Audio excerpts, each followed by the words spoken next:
नमस्कार, मैं आशुतोष जोशी और आप देख रहे हैं न्यूज़ 18। पश्चिम बंगाल की राजनीति और समाज से इस वक्त की सबसे बड़ी खबर आ रही है। मुख्यमंत्री शुभेंदु अधिकारी की कैबिनेट ने अपनी दूसरी ही बैठक में आधी आबादी के हित में एक ऐसा फैसला लिया है जो महिलाओं को आर्थिक रूप से आत्मनिर्भर और मजबूत बनाएगा।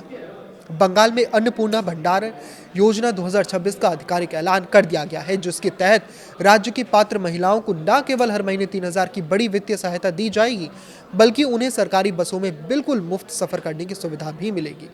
संभावित तारीखों के मुताबिक आगामी 1 जून से शुरू होने वाली इस महत्वाकांक्षी योजना का मुख्य उद्देश्य आर्थिक रूप से कमजोर यानी ईडब्ल्यूएस और मध्यम वर्ग यानी मिडिल क्लास की महिलाओं को वित्तीय रूप से सुदृढ़ करना है, ताकि वो अपनी छोटी मोटी ज़रूरतों, बच्चों की पढ़ाई लिखाई और स्वास्थ्य संबंधी इमरजेंसी हालातों से निपटने के लिए किसी अन्य पर निर्भर ना रहें।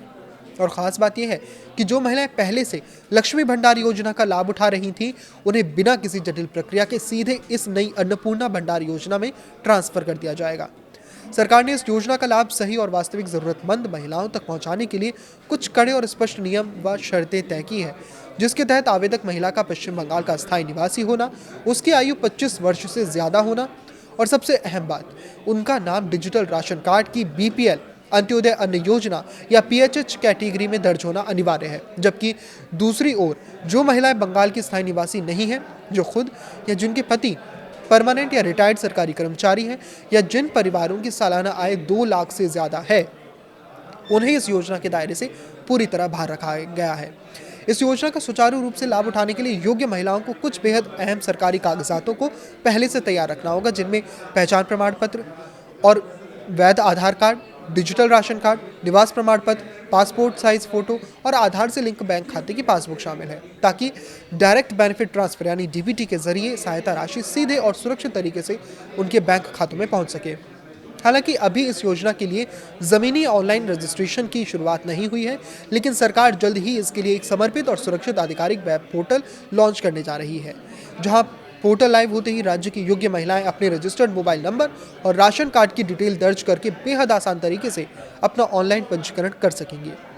साथ ही ग्रामीण और शहरी इलाकों में स्थानीय स्तर पर सरकारी कैंप लगाकर भी फॉर्म भरने की व्यवस्था की जा सकती है, ताकि हर पात्र महिला तक इसकी पहुंच सुनिश्चित हो सके। हर महीने 3,000 की एक निश्चित और सम्मानजनक राशि महिलाओं के हाथ में आने से ग्रामीण और कस्बाई अर्थव्यवस्था में कैश फ्लो बढ़ेगा, जिससे स्थानीय बाजारों को मजबूती मिलेगी और इसके साथ ही फ्री बस सेवा के जरिए महिलाओं की गतिशीलता में अभूतपूर्व वृद्धि होगी, जिससे वो काम या फिर व्यापार या उच्च शिक्षा के लिए अपने घरों से बाहर निकलने में ज़्यादा स्वतंत्र और सुरक्षित महसूस करेंगी। हालांकि इकोनॉमिस्ट और आलोचकों का एक वर्ग इसे सरकारी खजाने पर एक बड़ा वित्तीय बोझ मान सकता है, लेकिन अगर इस परियोजना को पूरी तरह पारदर्शिता और सही प्रबंधन के साथ लागू किया गया तो ये राज्य की आधी आबादी को सशक्त, आत्मनिर्भर और गरिमापूर्ण जीवन देने की दिशा में एक मील का पत्थर साबित होगा। इस पर आपकी क्या राय है, हमें कमेंट करके ज़रूर बताएं। लाइक करें, शेयर करें और इसी तरह जुड़े रहें। नमस्कार।